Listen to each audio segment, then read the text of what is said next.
As usual, this is the live NZHSP Facebook group session. I basically do my best to bring you up to speed with the latest in the health and safety world here in New Zealand.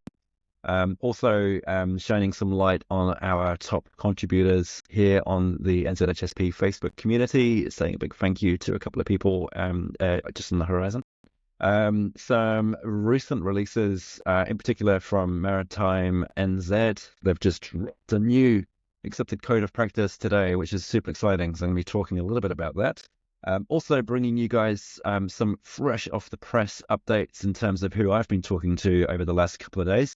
Thanks, Jay. Appreciate your like. I am led to believe you can hear me, which is fantastic. If you can perhaps just let me know in the comments that this is coming through loud and clear, I would really appreciate it. It certainly helps me to ensure that it's all working correctly. Cool. Thanks, Rob. I really appreciate that. So I don't know, it's something's going down with my microphone and Facebook. I don't know. It's a mystery. So I'll stick to the microphone on my computer. And as well as talking to you guys about who I've been talking to with the Health and Safety Unplugged podcast, because it's just been super high caliber in the last couple of weeks. I also just wanted to talk to you guys about my recent experience helping a business overcome some improvement notices that they received from two WorkSafe inspectors about 6 weeks ago, and how I managed to assist them in getting over that hurdle, having those improvement notices removed from their company walls. And also, it's a good news story, really, is really turning them around and now making health and safety part and parcel of what they are doing on a daily practice. So I will talk to that in a moment as well. It's a really cool story. And finally, super exclusive, never before been told information about the Safety Summit, which is taking place in March 27 in 2025. So the 27th of March 2025, because that's a bit convoluted, isn't it? There is a brand new keynote announcement, which I'm going to deliver to you in the next 22 minutes. Exciting. Okay, cool. All right, team. So look, if you are listening live, welcome. Hey, Mark. Hey, Rob. Lovely to see you guys here. Mark, I understand you have graced the radio waves or the airwaves with a recent podcast interview. Really keen to hear that. So if it is available, feel free to drop a link or whatever in the comments. I'd love to tune in to hear your story. Congrats. It's always nice to see you guys getting some well-deserved attention out there. Yeah, as promised, let's kick off. Okay, so each week, what I try and do is one, try and present a live session here on Facebook. The other thing that I make efforts to do is to shine light on members of the community, those who are kind of going above and beyond, who are asking really cool questions that are inspiring many to contribute and to add their insights, or are just simply doing really cool things in the broader health and safety community. So the first person I wanted to just simply acknowledge today is Kimberly Schofield.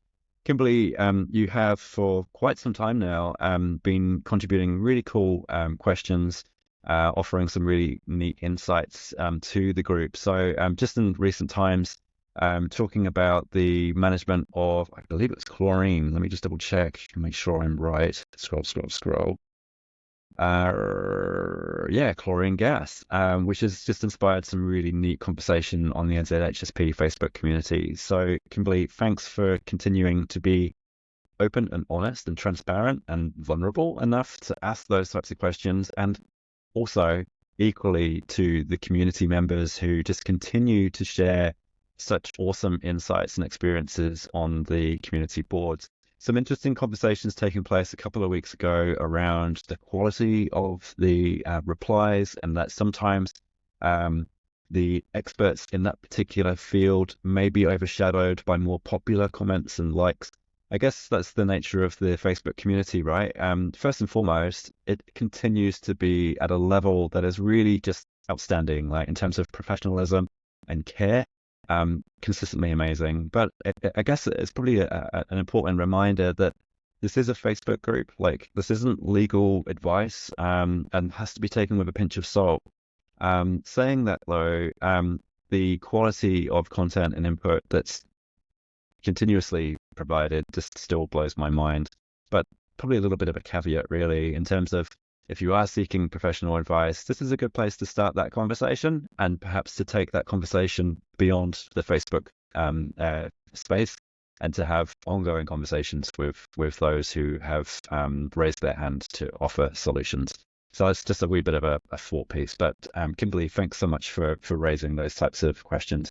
The other person that's been really impressing me, both on the NZHSP Facebook community, but also elsewhere on LinkedIn, for example, I mentioned the last time I managed to do a live session, but I'm going to do it again because she still is kind of rocking it on the LinkedIn space. Vanessa Crafts, mate, keep it coming. Like some really awesome content being put out there on LinkedIn. Really vulnerable stuff, super humble posts. But it's just hitting the mark, and you're getting the response rates that you are because it's such good content. So please continue doing it. I'm always banging on about how important LinkedIn is as part of all of our professional development. It's not just a place to put our CV out there anymore. It's become its own thing, and you can build an amazing brand. And even if you are employed and working within a business, the opportunities just blow my mind when it comes to LinkedIn. So check out Vanessa's profile, see what she's doing, and learn from it would be my advice, especially if you're a consultant. My goodness. So keep on rocking, Vanessa. You're doing amazing stuff. So as mentioned, I have been talking to some really cool people in recent times. I'm always talking to really cool people, but just in the last couple of weeks, it's been kind of exceptionally awesome. The first person I've had the opportunity to talk to is Peter Thomas over in the UK. Peter is doing some really cool and exciting stuff in the AI space, helping to bring data from some of the very largest employers and businesses and industries in the UK and having a repository of information, particularly focused around the development of safe work methodology statements, JSAs, task analysis, type risk assessments within particular industry sectors, and being able to assess the quality of a provided SWIMS from a contractor and comparing it to millions of different data points and being able to identify the current strengths and opportunities for improvement within that particular document, extracting information from codes of practice, good practice guidelines, regulations, legislations, and all that kind of good stuff, and extracting the very best out of those documents. It's a really fascinating conversation that I had with Peter, and he's also created something called, let me just get it right, My Safety Consultant in the UK. Really interesting stuff. So he saw a gap in the market. There's industry bodies, professional groups, there's things you can sign up to promote yourself within the industry, similar to what we've kind of got here in New Zealand. But what Peter was finding, and many others in the UK were finding, was that when it came to searching for a consultant or a health and safety practitioner, it was very hard to dig through the various Google search results. And he has created this thing called My Safety Consultant, which is hitting the #1 landing page every time you search for a health and safety consultant in the UK. My Safety Consultant is the top 2 or 3 search results. I did Google just to see myself. And then that is basically acts like a yellow pages for health and safety consultants. It's based on, there are some basic criteria that each consultant has to get through in order to get onto this register. And it's also based on customer feedback as well. So there's this whole level of market feedback, which personally I find really appealing, because I believe the market is the best placed to be able to verify competence and capability of a consultant, whether it's in health and safety or whatever industry it happens to be. If the client's happy, if they've got the result they wanted in a way in which they want, I think that is incredibly valuable. And he's figured out a way of being able to do that to provide value to the customer and the market, but also the consultant. Really interesting conversation that's going live next week, so keep an eye out for that. Really lovely guy, like super, super intelligent. My goodness, is he intelligent? Yeah, I was having trouble keeping up with him for obvious reasons. The other person I've spoken to this morning was a woman who is based in Seattle, originally from Australia, Dr. Megan Trenter. And Megan comes from, like, this is a ridiculous level of experience. She sat at the executive table of Netflix, of Amazon, of Pepsi when she was based in Australia. She sat at the leadership table of McDonald's and has had a wealth of experience, starting just like many of us in helping small businesses. And as time's gone on, she's worked her way through to some of the most influential, biggest companies on the planet. Really fascinating story, dropped a ton of information and knowledge. I can't wait to share that story as well. She also happens to be a keynote speaker for the Safety Summit taking place in March 2025. Can't believe we've managed to secure her and to be able to hear her speak. It's just going to be phenomenal. One of the key takeaways that I got from Megan's talk this morning, was how when we think about health and safety, often it's associated with being extremely conservative and being risk averse and saying no to pretty much everything, right? Her role and responsibility, particularly with Netflix and the filming and production space, was trying to assist the various stakeholders in managing the risks and giving the green light to concepts such as a helicopter rescue scene involving a moving train, a helicopter, mountains, whilst it's snowing and blowing a gale. How do we manage the risks of that? And rather than saying it can't be done, it's like, okay, how can we make that work? And bringing in all the various stakeholders to talk through the risks to ensure that it's in line with the culture and the risk appetite of all the people involved, and then giving it the green light. It was a really cool talk. And again, that will be released in a few weeks' time. So watch this space. I'm just getting an opportunity to talk to better and better guest speakers, higher quality. And it's just starting to blow my mind. Wow, Monty, that is really cool. So cool. Okay, do you want to have a quick say hello to the world? Okay, this is Monty. It is home from school day. Okay.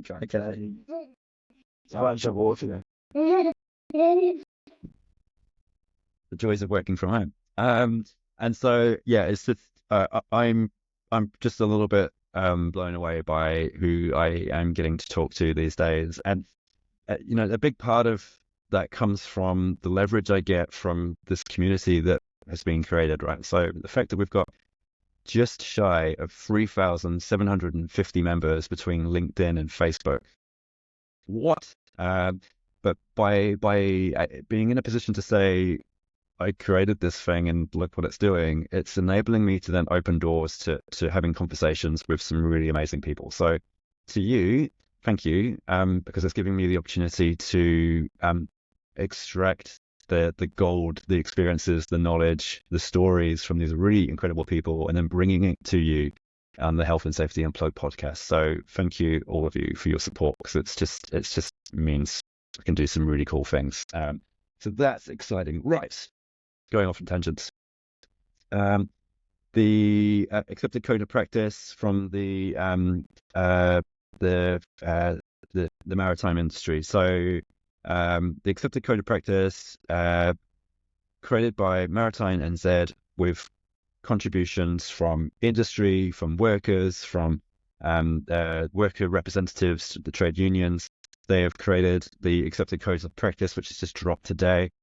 Is this just relevant to those in the maritime industry? Absolutely not. I strongly recommend anyone who has any interest in health and safety, which really should be everybody, to get their hands on a copy of this accepted codes of practice and to digest it, to go through it, because what it's doing is it's giving us a better handle on how to interpret and implement the Health and Safety at Work Act. So we all stand to benefit from this document. So I really strongly recommend jumping onto the Maritime New Zealand website and getting your mitts on a copy of that accepted codes of practice and taking time, creating time in your place of work or wherever to just read through it and to see how they've interpreted the Health and Safety at Work Act. So I'm very confident that there'll be some takeaways from that you can take to your place of work or to your clients and make their lives a little bit easier as well. So congratulations to all involved in that really critically important piece. Okay, I'm just doing a little bit of admin here. Just make sure I'm gonna cool. All right, awesome. Okay. Okay, last couple of things. I got a call from a business involved in manufacturing and engineering. They had a visit from WorkSafe Inspectors about 8 weeks ago now. 2 inspectors rocked up to have a look at their workshop. And within a pretty short space of time, the inspectors had found several improvement opportunities and felt satisfied to provide them with 2 improvement notices, which were then pasted on the company walls, and they were given 4 weeks to turn it around. They reached out to me a couple of days after that to ask if I was in a position to assist them in getting over this particular hurdle. More than happy to, right? So one thing I'll put my hand up immediately is that I consider myself a generalist practitioner or a general practitioner in health and safety. And so I knew straight away that their issues were going to also require the assistance of some occupational hygienist expertise as well. The engineering manufacturing company had really rapidly expanded within the last couple of years. They had brought on board four welders, and were doing a lot of welding work within the workshop space that they had secured, but it had not really been set up appropriately for doing welding. No local exhaust ventilation systems. They hadn't created a respiratory management system, and certainly weren't doing anything like fit tests or health tests either. So WorkSafe quite rightly pinged them for that. And so what I did as the generalist, I think this will be valuable for many of you, and I wanted to walk you through this process, was I sat down with the business owners and got a handle on what their expectations were, what their kind of culture was, what they were open to, what their level of risk appetite was. I then went through the improvement notices that had been issued by WorkSafe and began to break down what each of those was going to require in order to get it to what the standard that the regulator was expecting, but also what the regulations were expecting, General Risk Management Regulations and Health and Safety at Work Act.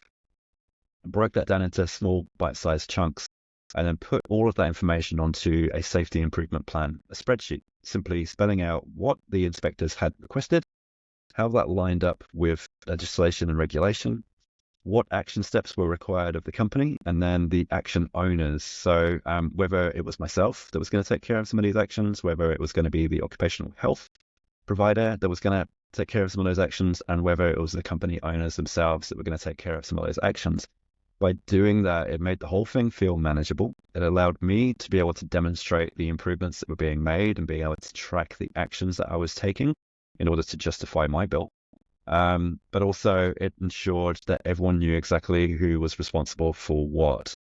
The most important piece of the puzzle here was to ensure that we brought the workers along for the journey, for the ride. So we had a team talk, brought them all up to speed with what was happening and what the business was aiming to achieve, how it was going to happen. We ensured that they were prepped and ready for the fit testing, introduced to the occupational health and well-being service and what that meant for them, and then walking them through the results of the fit tests and how to maintain their respiratory equipment, how to do self-checks, how to do checks of others' pieces of equipment, how to record that, and also identifying and ensuring that the administrator of all of this was adequately trained and competent in ensuring that all of the processes and policies and procedures that we had described in policy and within the health and safety management system were also being put into practice. So by the end of it all, I was able to table all of the efforts and all of the actions that had been achieved to the inspectors who gave the whole thing a seal of approval pronto. We were able to remove those documents from the walls And now the business is well on its way to not only making some significant improvements in its overall health and safety practices, but is really just leading the way now. They're doing some really neat stuff, driving some initiatives in hazardous substances, which I'm kind of just providing some light oversight of. They're running it themselves. So I just wanted to share that story because often when we think about inspections, when we're thinking about improvement notices, it could be all doom and gloom and kind of a bit overwhelming. But if you use some basic processes, getting the improvement items listed onto an actions list and breaking those down into bite-sized chunks, aligning it to legislation, regulation, and the health and safety management plan, and then assigning those actions and then reviewing those actions through to completion, all of a sudden it doesn't feel quite so overwhelming. And it also positively impacts the business because they get a sense of the continual improvement journey that we can offer them. So it's a real success story, and I'm really, really proud to have played a part in it. It's been a busy couple of weeks because of it, but now they're well on their way to doing some really cool stuff in the health and safety space. So I thought it was well worth sharing that story. I'd love to hear if anyone else has had any experiences receiving improvement notices or overcoming improvement notices, having positive outcomes of interactions with WorkSafe inspectors. I'd love to hear your stories. It would be really, really cool. Cool. Thanks, Janice. I appreciate that.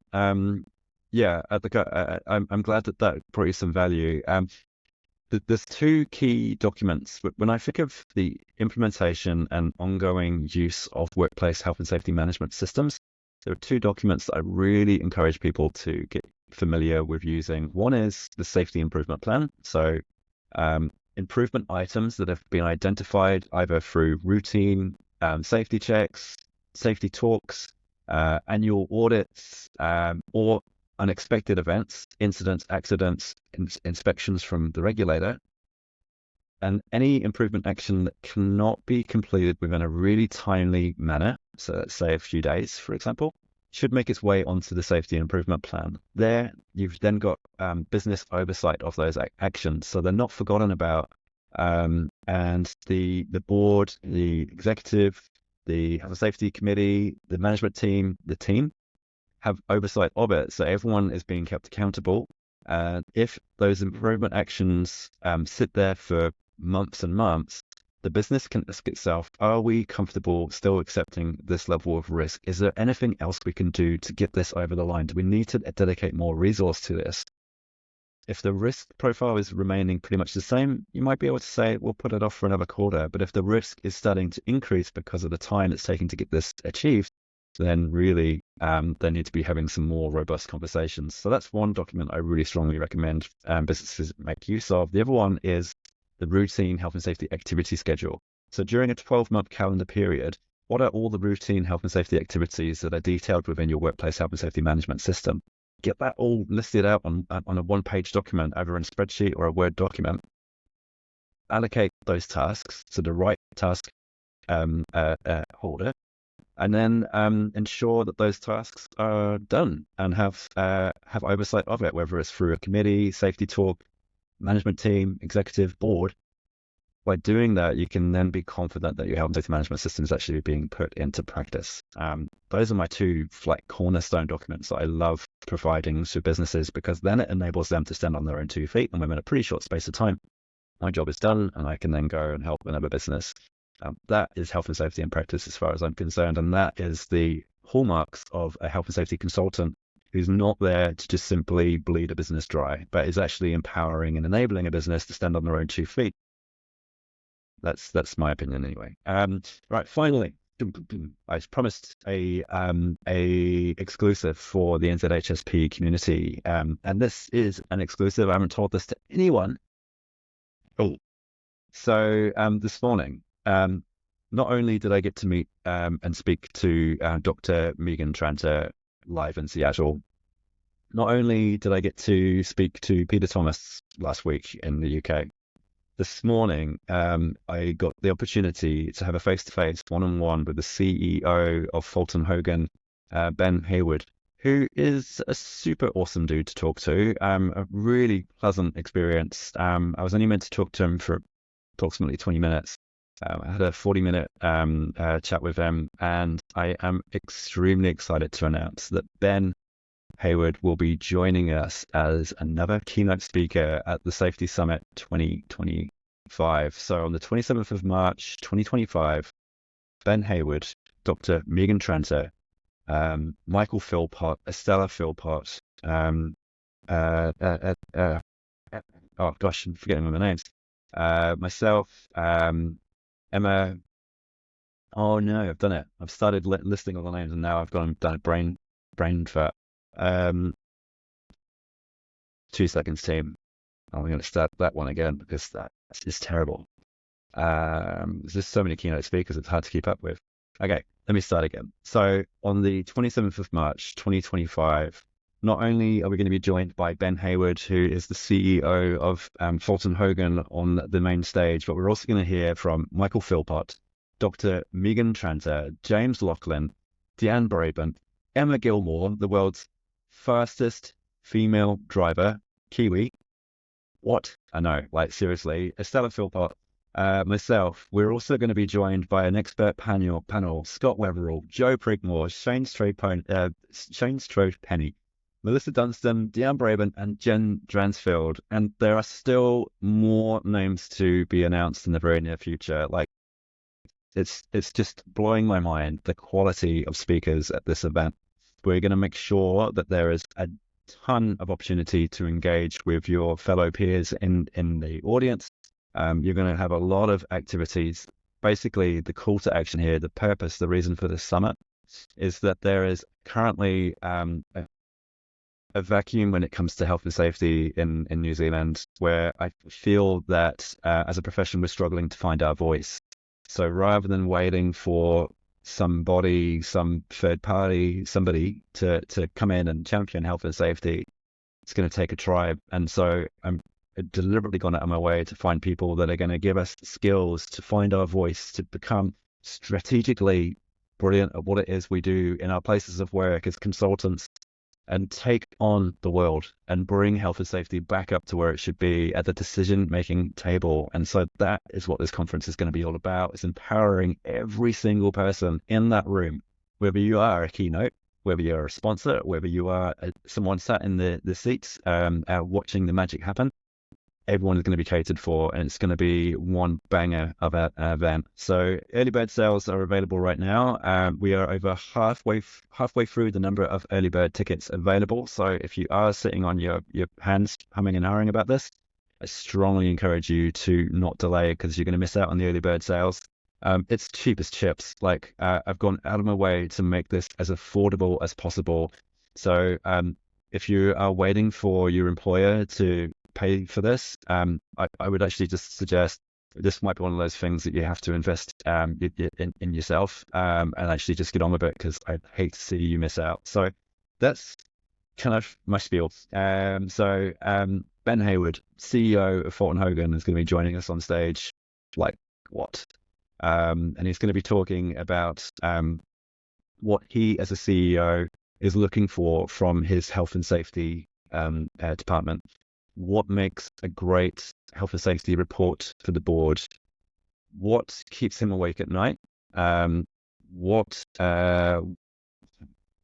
skills, what steps does he take to be as the effective leader that he is and as he can be? Yeah, he's going to share some real gold and some real insights. So really thoroughly nice guy, and I can't wait to see him on stage. So like, I've gone well and truly over time, so apologies for that. Yeah, it's exciting times, and it's all really thanks to each of you. The conference came from a survey that went out last year to all NZHSP members, and it was loud and clear that you were looking for a conference with a difference. And so that's what we're going to deliver for you all. So it's just, now is the time to take action and jump on it.